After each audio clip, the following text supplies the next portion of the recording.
Kericuhan terjadi di res area Gunung Mas Puncak Bogor, di mana para pedagang menolak untuk direlokasi.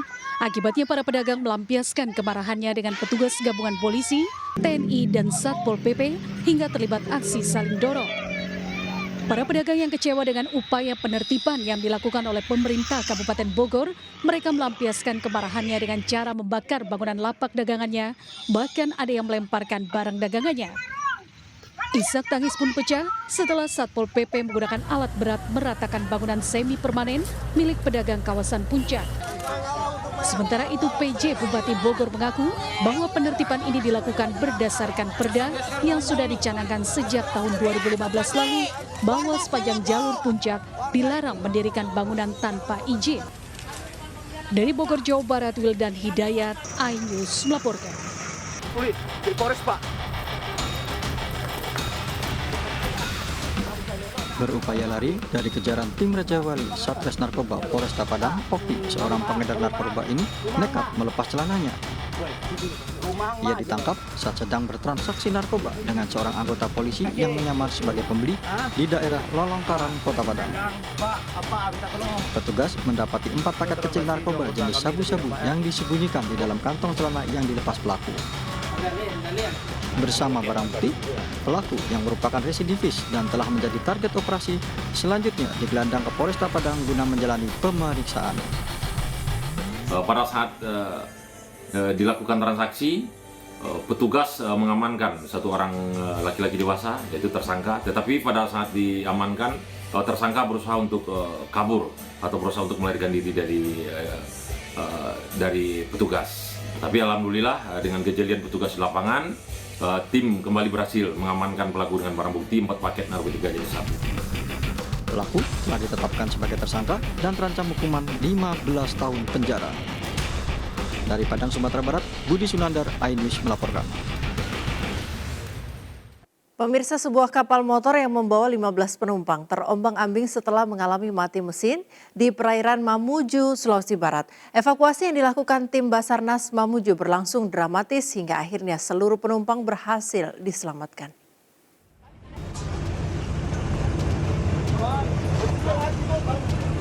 Inilah proses evakuasi 15 penumpang dari sebuah kapal motor KM Kailang yang mengalami mati mesin di tengah laut perairan Mamuju. Proses evakuasi yang dilakukan tim Basarnas Mamuju berlangsung dramatis meski akhirnya seluruh penumpang berhasil diselamatkan. Kapal tersebut berangkat dari Tanjung Ranggas Majene dengan 15 penumpang untuk melakukan pemancingan. Namun dalam perjalanan kapal tersebut mati mesin dan terombang-ambing. Bahwa informasi awal adalah korban sebanyak 5 orang. Namun setelah dilaksanakan evakuasi semalam pada pukul 16:40 bahwa jumlah POB yang ada di atas kapal KM Kailang ini sebanyak 15 orang. Kondisi kapal mati mesin saat ini sudah berada di luar pulau Karampuang. Saat ini sementara Lego Jangkar dilaksanakan proses perbaikan. Seluruh penumpang yang berhasil diselamatkan kini sudah tiba di Pelabuhan Mamuju dengan menumpangi kapal SAR Basarnas. Dari Mamuju, Sulawesi Barat, Prendri Christian, iNews melaporkan. Petugas Bea dan Cukai Bandara Soekarno-Hatta, Tangerang, Banten menggagalkan penyelundupan puluhan ribu benih lobster senilai 9,8 miliar yang akan dikirim ke Singapura. Selain mengamankan puluhan ribu benih lobster, petugas juga mengamankan 2 orang pelaku.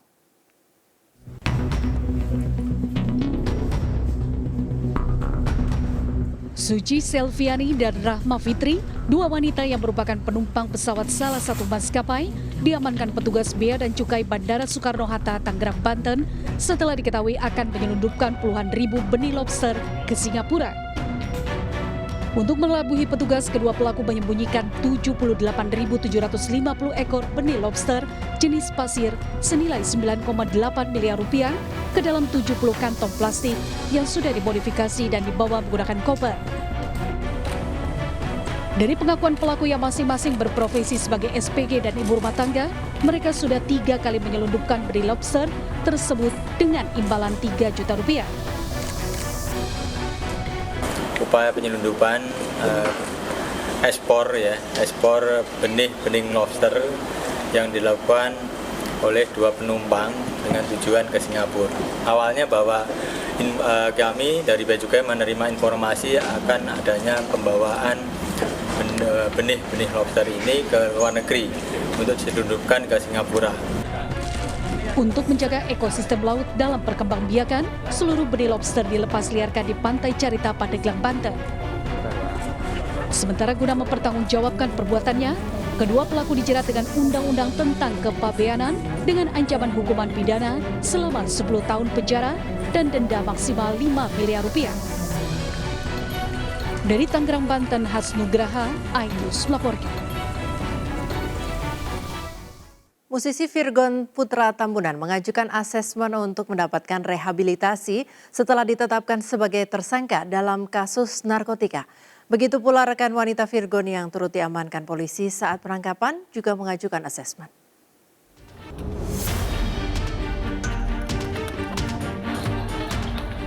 Vokalis band Last Child Virgon Putra Tambunan bersama rekan wanitanya berinisial PA dibawa penyidik Satuan Reserse Narkoba Polres Metro Jakarta Barat sebelum menjalani asesmen ke Badan Narkotika Provinsi DKI Jakarta. Sebelum menjalani asesmen, penyidik telah menetapkan Virgon sebagai tersangka. Status tersangka juga disematkan polisi kepada PA. Penyidik dari Satres Narkoba Polres Metro Jakarta Barat telah melaksanakan gelar perkara bersama dengan Biro Wasidik Direktorat Narkoba Polda Metro Jaya dan telah menetapkan saudara V dan juga teman wanitanya atas nama PA itu kita tetapkan sebagai tersangka. Setelah 4 jam menjalani asesmen, Virgon kembali ke Polres Jakarta Barat. Virgon dan PA tidak menjawab pertanyaan wartawan terkait proses asesmen untuk menentukan status rehabilitasi. Sebelumnya, Virgon dan PA ditangkap polisi di salah satu kamar kos di kawasan Ampera, Jakarta Selatan pada Kamis dini hari lalu. Dalam penangkapan tersebut, polisi menyita 1 klip sabu-sabu beserta alat isapnya. Dari pengembangan kasus, polisi kemudian menangkap salah satu personel band berinisial BGS yang menjadi pemasok narkoba kepada Virgon. Dari Jakarta, iNews melaporkan. Aparat Polres Metro Jakarta Barat berhasil menangkap pemasok narkotika terhadap musisi Virgon Putra Tambunan. Dari hasil pemeriksaan, pelaku merupakan salah satu free band yang dinaungi oleh Virgon. Dalam keterangannya kepada awak media, Kapolres Metro Jakarta Barat Kombes Pol M. Sahdudi membenarkan telah mengamankan seorang pria berinisial BA yang merupakan pemasok narkotika terhadap musisi Virgon Putra Tambunan. Meski tak menemukan barang bukti narkoba jenis sabu lainnya dari tangan pelaku, namun polisi menemukan beberapa puntung narkotika jenis tembakau sintetis bekas dipakai. Selain itu, dari pengakuan dan catatan transaksi keuangan, pelaku terbukti menjadi pemasok narkotika jenis sabu ke Virgon dan teman wanitanya. BA juga merupakan salah satu kru band yang dinaungi Virgon. Reserse Narkoba Polres Metro Jakarta Barat telah berhasil mengamankan 1 orang atas nama B atau BGS yang menjadi penyedia narkotika jenis sabu yang diberikan kepada saudara V. Tersangka B ini rekan kerjanya V sebenarnya. Dia bekerja sebagai kru bandnya si V ini. Polisi kini masih mendalami adanya pelaku lain yang terlibat dalam kasus ini. Sebelumnya, musisi Virgon Putra Tambunan bersama teman wanitanya ditangkap Satuan Reserse Narkoba Polres Metro Jakarta Barat di kamar indekos di kawasan Ampera, Pasar Minggu, Jakarta Selatan. Dari dalam kamar Virgon, polisi menemukan sejumlah narkoba jenis sabu bekas pakai. Dari Jakarta, Rizky Palupi, iNews melaporkan. Kecanduan bermain judi online, seorang kakek parubaya di Padang, Sumatera Barat diringkus tim Kelewang Satreskrim Polresta Padang karena melakukan pembobolan toko dan mencuri puluhan pasang sepatu branded. Tersangka berhasil ditangkap usai terekam CCTV saat mencuri.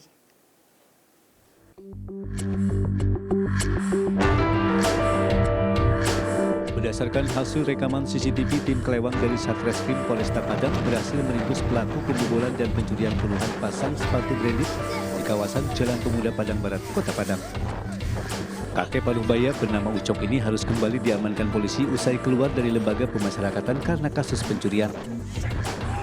Residivis kambuhan ini tak dapat berkutik saat diamankan petugas di sebuah warung di daerah Koto Marapak, Padang Barat, Kota Padang. Ia pun mengakui seluruh perbuatannya dan menggasak 29 pasang sepatu branded. Tersangka mengaku mencuri untuk bermain judi online yang telah membuat ia kecanduan. Di Batam, Kepulauan Riau, seorang karyawan vendor bank nekat mengumpul uang dalam mesin ATM 1 miliar lebih uang dari 6 ATM.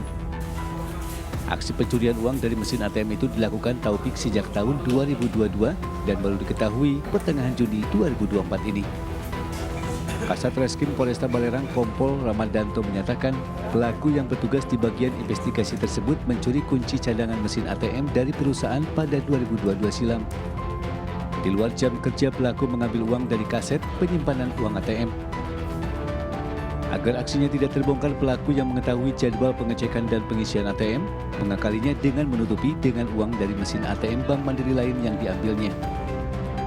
Uang hasil pencuriannya digunakan untuk bermain judi online dan membeli kebutuhan sehari-hari.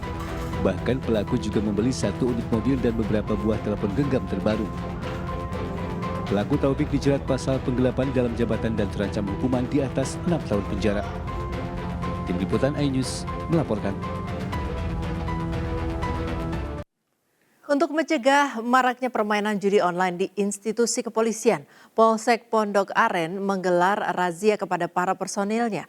Ponsel-ponsel milik anggota diperiksa terkait keberadaan aplikasi menyimpang.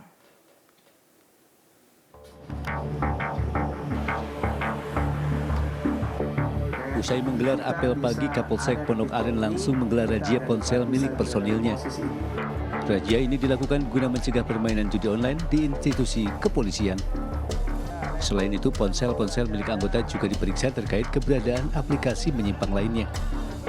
Kapolsek Pondok Aren Kompol Bambang Asker Sodik mengatakan jika dalam razia ini tidak ditemukan aplikasi situs judi online atau aplikasi menyimpang lainnya. Sebelum anggota kami turun di lapangan ke masyarakat, kita harus maksimalkan dulu, bersihkan dulu internal kami di SDM kepolisian, Polsek Pondok Aren, agar mereka betul-betul clear dari aplikasi atau bahaya pinjaman online dan judi online. Sebelumnya, Kapolri memastikan tak akan segan menindak personilnya yang terlibat judi online. Dari Tangerang Selatan, Banten, Nunung Purnomo, iNews melaporkan. Aparat kepolisian mengamankan pelaku pembakaran permukiman penduduk di Grogol, Petamburan, Jakarta Barat. Pelaku ditangkap warga saat kembali ke rumahnya yang juga ikut terbakar.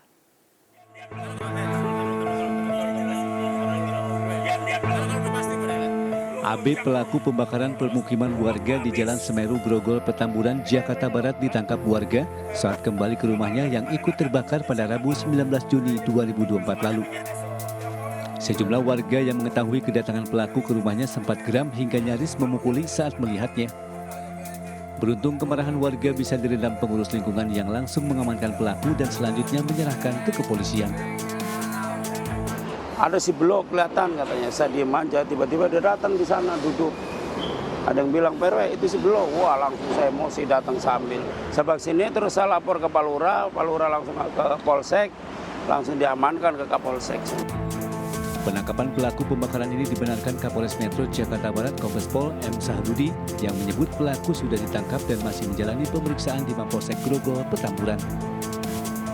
Dari pemeriksaan sementara terungkap pelaku memang melakukan pembakaran rumahnya sendiri hingga merambat ke bangunan lain. Dari hasil pendalaman dan penyelidikan yang dilakukan oleh unit Reskrim Polsek Grogol Petamburan untuk diduga pelaku yang melakukan pembakaran terhadap rumah tersebut sudah diamankan hari ini. Dia sudah diamankan, sekarang sedang didalami oleh penyidik.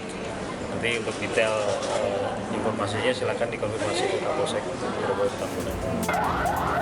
Kebakaran hebat melanda permukiman padat penduduk di Jalan Semeru, Grogol, Petamburan, Jakarta Barat pada 19 Juni 2024 lalu.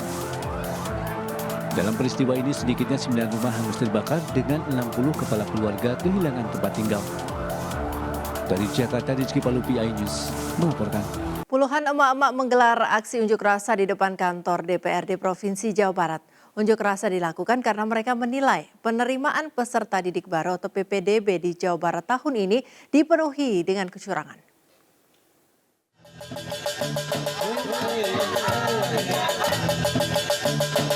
Dengan membawa peralatan dapur, Senin siang puluhan mama menggelar aksi unjuk rasa di depan DPRD Jawa Barat.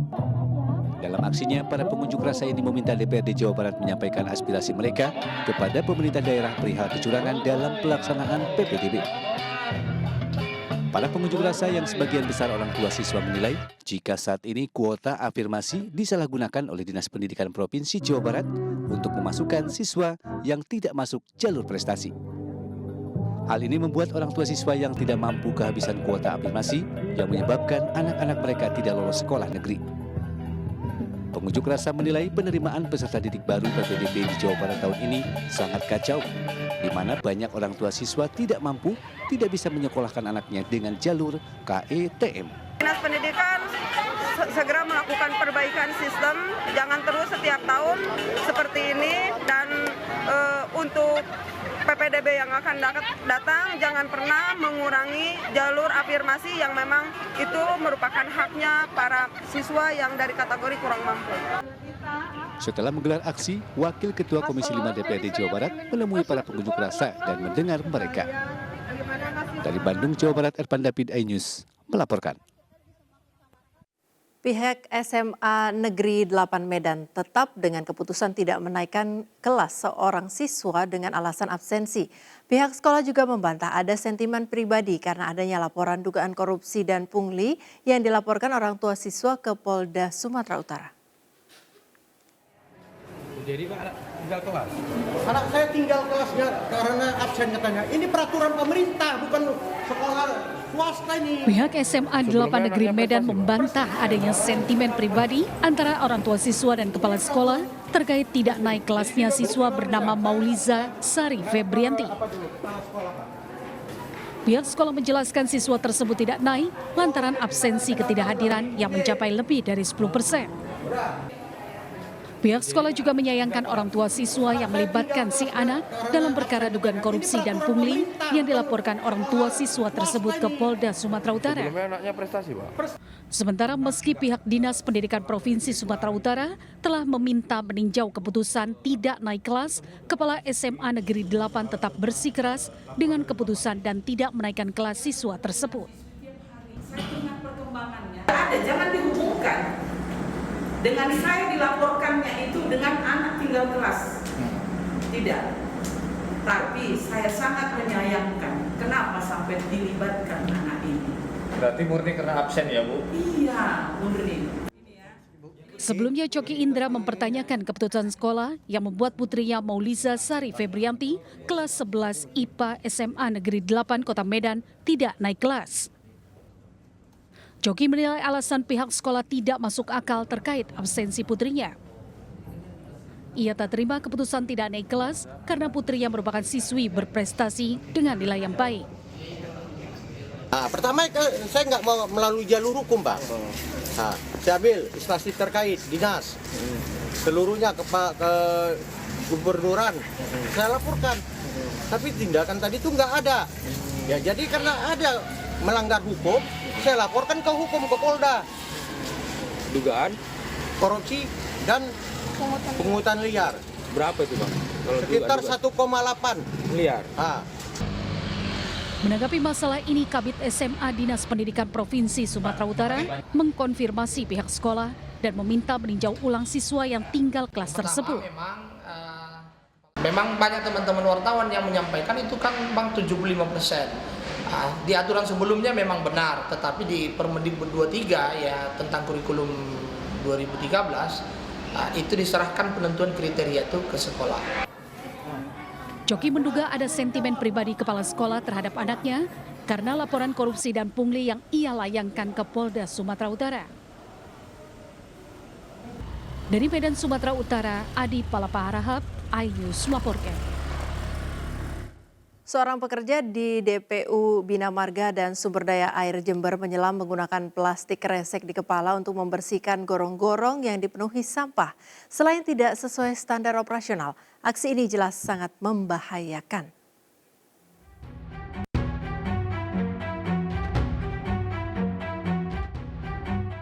Video viral aksi petugas dari tim WRC Jember, Dinas DPU, Bina Marga, dan Sumber Daya Air Kabupaten Jember saat membersihkan gorong-gorong penuh sampah di kawasan jantung kota Jember. Hanya mengenakan plastik untuk menutupi kepalanya, si pekerja kemudian menyelam untuk melihat kondisi gorong-gorong yang penuh sampah untuk dibersihkan demi menyelamatkan warga dari ancaman banjir.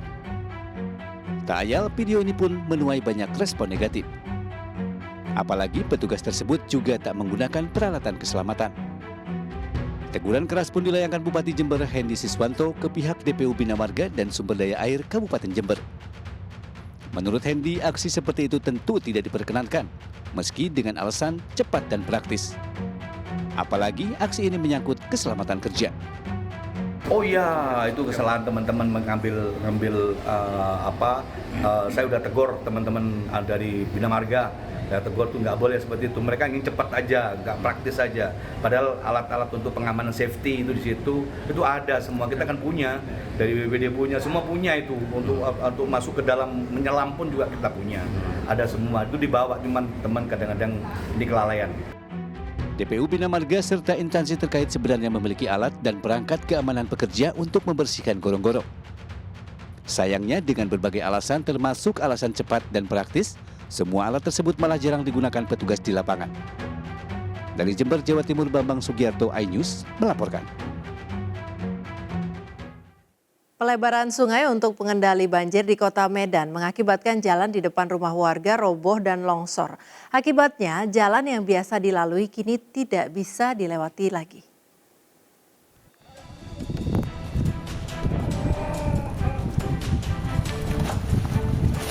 Inilah video berisi rekaman detik-detik jalan amblas yang terjadi di Jalan Sampali, Simpang Jalan Kebun, Medan, Sumatera Utara. Selain pengaruh cuaca buruk, robohnya jalan yang biasa dilalui warga ini diduga karena tak kuat menahan getaran alat berat dari proyek pelebaran parit. Warga sekitar mengatakan peristiwa ini sudah berlangsung selama 3 hari. Jalan roboh awalnya terjadi pada saat hujan deras melanda kota Medan. Warga menilai pembangunan proyek pelebaran parit tidak bermanfaat karena kawasan ini sebelumnya tidak pernah dilanda banjir. Untuk pelebaran aliran sungai, sebetulnya nggak bisa. Apa lo gunanya disempitkan jalan ini? Tapi jalan jadi sempit ya? Nah, jadi sempit. Cuman sini nggak pernah banjir ya? Mana pernah banjir sudah mulai zaman Belanda sampai sekarang. Nggak ada juntung ini. Warga khawatir retakan ini semakin melebar dan berdampak ke rumah warga yang jaraknya dengan proyek hanya beberapa meter saja. Dari Medan, Sumatera Utara, Ahmad Iwan Nasution, iNews melaporkan. Pihak Polda Jawa Barat selaku termohon mangkir dalam sidang perdana pra-peradilan Peggy Setiawan hari Senin. Hakim Tunggal Eman Sulaiman memutuskan sidang akan ditunda pekan depan tanggal 1 Juli 2024.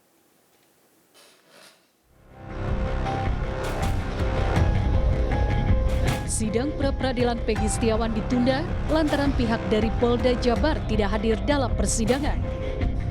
Hakim Tunggal Eman Sulaiman memutuskan sidang akan kembali digelar pada 1 Juli 2024 pekan depan. Tidak ada alasan jelas terkait ketidakhadiran penyidik Polda Jawa Barat. Tim kuasa hukum Peggy Setiawan mengaku kecewa dan menduga bahwa pihak kepolisian selaku termohon sengaja mengulur proses pra-peradilan. Jawabannya simpel, sederhana, kami kecewa. Artinya sudah ada, kami lihat di media juga bahwa pihak kepolisian sudah membentuk tim untuk melakukan menghadapi kami dalam permohonan pra-peradilan kami, tapi faktanya ini semakin molor. Kalau sampai pra-peradilan ini dinyatakan gugur karena adanya settingan mempercepat masuk ke pokok perkara, maka publik akan menilai. Kekecewaan juga disampaikan Ibu Peggy Setiawan. Kartini Ibu Peggy berharap pra-peradilan segera berjalan untuk memutuskan Peggy tidak bersalah. Ya, saya harapannya semoga sidang cepat digelar dan anak saya segera bebas dan pulang karena anak saya tidak bersalah. Saya sangat kecewa sekali untuk pengunduran sidang ini. keluarga Peggy Setiawan hanya bisa pasrah dan menyerahkan proses hukum kepada tim kuasa hukumnya. Dari Bandung dan Cirebon, Jawa Barat, tim liputan iNews melaporkan. Mantan Dirut Pertamina Karen Agustiawan divonis hukuman 9 tahun penjara. Karen terbukti bersalah melakukan tindak pidana korupsi terkait pembelian gas alam cair atau LNG. Vonis ini lebih ringan dari tuntutan jaksa, 11 tahun penjara.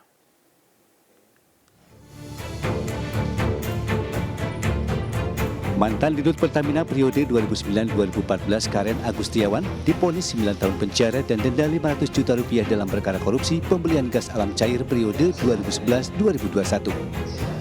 Karen dinilai terbukti secara sah dan meyakinkan melakukan tindak pidana korupsi secara bersama-sama. Vonis hakim ini lebih ringan 2 tahun dibandingkan tuntutan jaksa yakni 11 tahun dan denda Rp1 miliar. Usai vonis dibacakan, tangis Karen langsung pecah dan memeluk anaknya di ruang sidang. Saya nggak pernah kecewa ya, yang penting saya sudah berbuat terbaik. Kalau memang ini balasannya, nanti kita di akhirat aja lah. Mudah-mudahan saya mendapat balasan yang sesuai dengan apa yang saya sudah korbankan untuk negara ini. Ya. Hingga kini baik Karen maupun kuasa hukumnya belum menentukan apakah akan menempuh banding atau vonis hakim ini. Tim Liputan iNews melaporkan.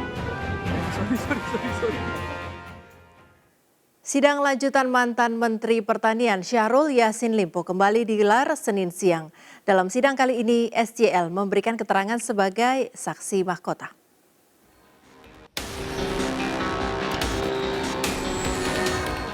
Mantan Menteri Pertanian Syahrul Yassin Limpo menjalani sidang lanjutan kasus dugaan korupsi di Kementerian Pertanian. Hari ini, SJL dihadirkan sebagai saksi mahkota untuk terdakwa ex-sekjen Kementan, Kasdi Subagiono, dan ex-direktur Alat dan Mesin Pertanian Kementan, Muhammad Hatta. Dalam persidangan, SJL mengaku baru mendengar adanya pengumpulan uang dari para pejabat eselon 1 Kementan dalam persidangan. Selain itu, SJL mengaku tidak pernah memerintahkan sekjen Kementan untuk meminta uang kepada para pejabat Kementan guna memenuhi kebutuhan dirinya dan keluarga. Saya kira semua apa yang ditanyakan beliau sangat firm, menjawab itu dengan baik, lancar, lugas, tegas. Sementara jaksa KPK menilai apa yang disampaikan oleh SJL tidak lebih dari suatu alibi untuk memperkuat argumentasinya dalam persidangan. Begini, yang pertama kami menyampaikan bahwa apa yang disampaikan Pak Syahrul Yassin Limpo kita menilainya sebagai keterangan saksi yang juga sekaligus sebagai keterangan terdakwa. Kalau dalam hukum pidana itu, hukum acara pidana khususnya, terdakwa itu mempunyai hak ingkar atau hak untuk tidak memberi keterangan yang sebenarnya. Tetapi kalau kami sudah memiliki begitu banyak alat bukti yang kita hadirkan di persidangan yang mendukung surat dakwaan yang kami dakwaan kepada Pak Syahrul Yassin Limpo. Jaksa masih berpegang pada alat bukti dan fakta persidangan untuk menjerat Syahrul Yassin Limpo. Dari Jakarta, Anggita Maura, Pandu Priyo, iNews melaporkan. Pilkada semakin dekat, sejumlah partai mulai mematangkan strategi dan nama-nama yang akan diusung sebagai pemimpin daerah. Di Jakarta, nama Anies Baswedan santer terdengar. Di Jawa Barat, sejumlah partai sedang memilih sejumlah nama yang tepat untuk diusung maju sebagai gubernur.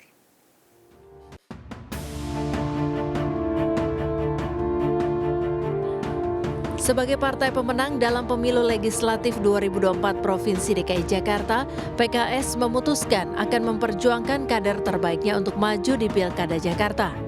Dewan Pimpinan Pusat PKS telah mengusulkan nama Muhammad Sohibul Iman untuk maju di Pilkada Jakarta 2024 bersama Anies Baswedan. Ya, saya kira walaupun sebagai pemenang PKS saat ini belum bisa mengusung sendiri. Karena untuk maju itu perlu 22 kursi, sementara PKS hari ini mendapatkan 18 kursi. Untuk itu kami mengusulkan nama Pak Sohibul Iman. Pak Sohibul Iman ini bisa juga jadi alternatif untuk sebagai calon calon gubernur ataupun jadi wakil gubernur. Dan memang banyak masukan, dorongan kalau bisa berdampingan dengan Pak Anies. PKS tak bisa mengusulkan paslon gubernur dan wakil gubernur Jakarta sendiri, sehingga perlu berkoalisi dengan parpol lain. Di sisi lain, Anies Baswedan sudah mendapatkan dukungan dari dua parpol yaitu PKB dan Partai Nasdem. Jika Anies Baswedan disandingkan dengan Sohibul Iman dari PKS, paslon ini mendapatkan dukungan dari 3 parpol pengusung, PKS, PKB, dan Partai Nasdem. Sementara itu untuk Pilkada Jawa Barat, DPD PDIP, DPW PKS, dan DPW P3 Jawa Barat melakukan pertemuan tertutup untuk mencari kesepahaman mengenai calon gubernur dan wakil gubernur di pemilihan gubernur mendatang.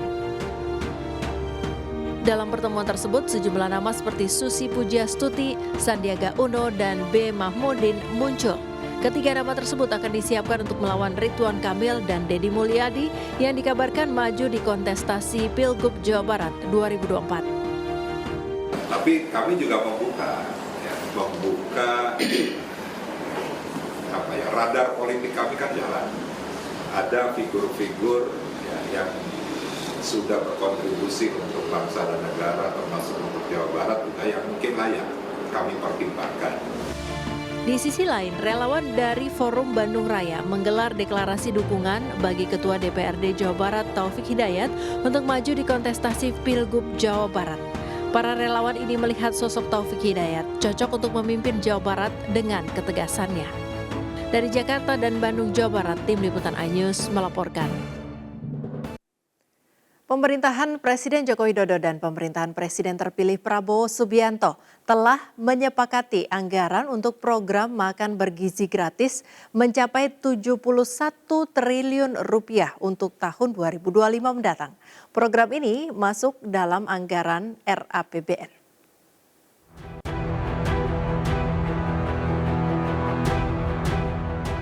Kementerian Koordinator Perekonomian, Kementerian Keuangan, serta tim gugus tugas sinkronisasi pemerintahan Prabowo Gibran menggelar konferensi pers terkait kondisi fundamental ekonomi terkini dan RAPBN tahun 2025 di kantor pusat Dirjen Pajak Jakarta Selatan.